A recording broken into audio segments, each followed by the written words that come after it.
Lecture du livre du prophète Isaïe. Consolez, consolez mon peuple, dit votre Dieu. Parlez au cœur de Jérusalem.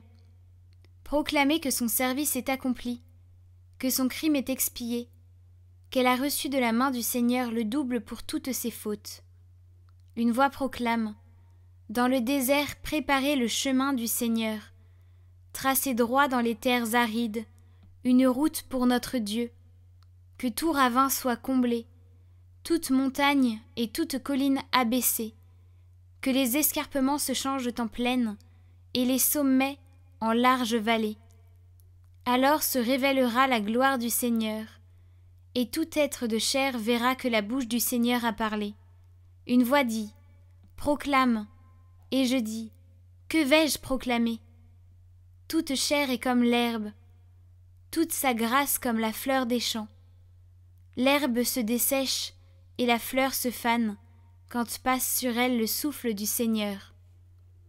Oui, le peuple est comme l'herbe. L'herbe se dessèche et la fleur se fane, mais la parole de notre Dieu demeure pour toujours.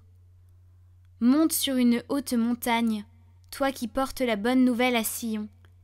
Élève la voix avec force, toi qui portes la bonne nouvelle à Jérusalem. Élève la voix, ne crains pas. Dis aux villes de Juda: voici votre Dieu. Voici le Seigneur Dieu. Il vient avec puissance. Son bras lui soumet tout. Voici le fruit de son travail avec lui, et devant lui son ouvrage. Comme un berger, il fait paître son troupeau. Son bras rassemble les agneaux. Il les porte sur son cœur. Il mène les brebis qui allaitent.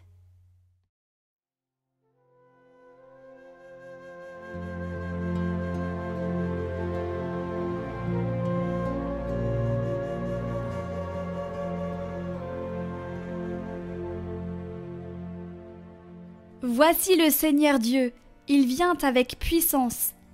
Chantez au Seigneur un chant nouveau, chantez au Seigneur terre entière, chantez au Seigneur et bénissez son nom. Racontez à tous les peuples sa gloire, allez dire aux nations: le Seigneur est roi. Il gouverne les peuples avec droiture. Joie au ciel, exulte la terre, les masses de la mer mugissent. La campagne tout entière est en fête. Les arbres des forêts dansent de joie devant la face du Seigneur, car il vient pour juger la terre.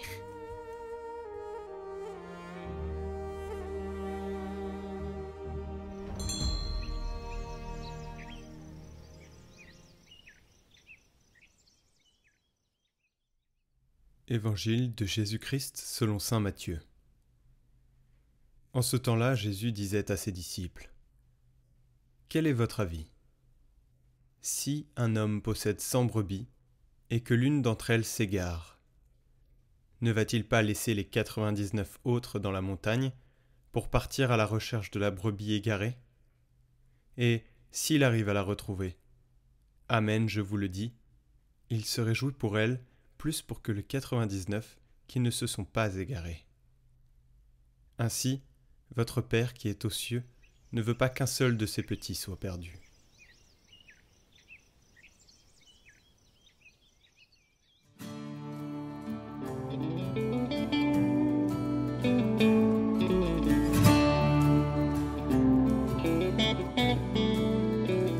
Nous sommes tous avertis. La miséricorde envers les pécheurs est la manière d'agir de Dieu. Il est absolument fidèle à cette miséricorde. Rien ni personne ne peut le détourner de sa volonté de sauver. Dieu n'est pas au courant de notre culture actuelle de rejet. Cela n'a rien à voir avec Dieu. Dieu ne rejette personne, il aime tout le monde, il cherche tout le monde, un par un. Il ne connaît pas ce mot, rejeter les gens, car il est tout amour et toute miséricorde. Le troupeau du Seigneur est toujours en mouvement. Il ne possède pas le Seigneur. Il ne peut pas s'illusionner en pensant qu'il est emprisonné dans nos schémas et nos stratégies. Le berger se trouve là où se trouvent les brebis perdues. Chers abonnés, fidèles de la parole, comme vous le savez, c'est bientôt Noël. Cette année, nous avons fait quelques initiatives comme le parcours de Carême, le parcours de cet été avec Saint-Bonaventure et pour l'Avent, un petit parcours de méditation. De ces initiatives, il est ressorti des œuvres, les tableaux des méditations de la vie du Christ et cette petite carte postale avec Saint Nicolas. Ce sont non seulement des objets de petite évangélisation, mais qui nous permettent à petite échelle de financer notre mission.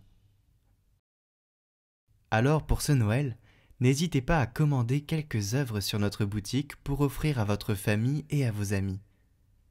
Commandez les œuvres avant le dimanche 12 décembre pour les recevoir avant Noël.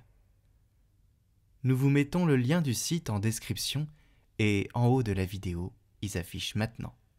Merci de votre écoute et bonne méditation.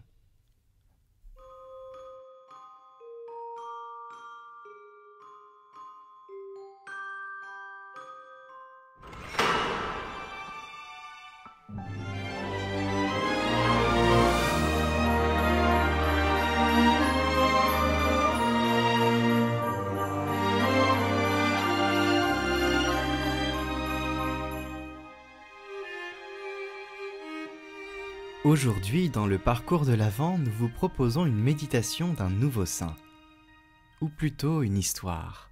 Hier, nous avons raconté une petite histoire de Saint Nicolas qui était à partager aux enfants. Aujourd'hui, nous souhaitons vous parler de Marcel Vannes. Bienheureux Marcel Vannes. Le procès de béatification de Marcel Vannes est ouvert depuis 1997 dans le diocèse de Belley-Ars. Son histoire et ses écrits peuvent nous porter tout au long de cette journée. Vannes est né en 1928 au Vietnam, dans un contexte difficile de répression et de guerre. Rejeté de tous, y compris de sa famille, Vannes comprend la nuit de Noël 1940, lors de l'Eucharistie, que sa mission est de changer la souffrance en bonheur, d'offrir la souffrance afin d'être associé à Jésus Rédempteur. Il n'a plus peur de la souffrance physique et morale, car celle-ci n'est pas signe de réprobation de Dieu, mais d'élection. C'est un chemin de dépassement pour Dieu, de participation à l'œuvre du salut. En juin 1944, à l'âge de 16 ans, Vannes est reçu au couvent des Rédemptoristes de Hanoï. Frère André, qui fit ses vœux en même temps que lui, dira « Il était très sensible, choqué par beaucoup de choses. Mais plus on aime, plus les manques d'amour sont violents. » Vannes ressent en son cœur un désir ardent de devenir saint, mais il est conscient de ses faiblesses physiques. Jeune enfant mal nourri à l'époque, à 16 ans, il en paraissait 12. En lisant la vie des saints, Vannes voyait qu'ils faisaient tous de grandes pénitences, des jeûnes et beaucoup de sacrifices, et s'estimait incapable de tels exploits. La sainteté lui semble alors impossible à réaliser. Est-ce une tentation du démon ? Le livre de sainte Thérèse de Lisieux va être pour lui une révélation. Oui, la sainteté est possible même pour les petits. À travers ce livre, il rencontre pour la première fois la spiritualité de sainte Thérèse de l'Enfant Jésus et de la Sainte Face, qu'il choisit alors comme sœur spirituelle. Marcel Vannes ne put être prêtre même s'il le souhaita toute son enfance.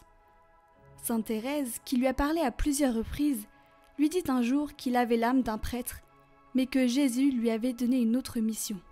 « Tu es appelé à devenir l'apôtre caché de l'amour, qui priera pour les prêtres et les religieux. » À quoi il répondit « Mais qui me remplacera alors, car il manquera un prêtre ?» Encore aujourd'hui, des hommes témoignent. « Je suis prêtre car je suis celui qui remplace Vannes. J'ai la vocation pour remplacer celui qui manque. Quelle heureuse fécondité !» Marcel Vannes est l'apôtre des prêtres et l'apôtre des enfants qui ont beaucoup souffert. Chacun peut se retrouver dans les souffrances de Van, sa vie en est pleine. Il fut aussi un amoureux de la Vierge Marie, très proche d'elle. La prière avec lui est différente. Il est d'une simplicité déconcertante. Beaucoup de jeunes découvrent la prière avec Van.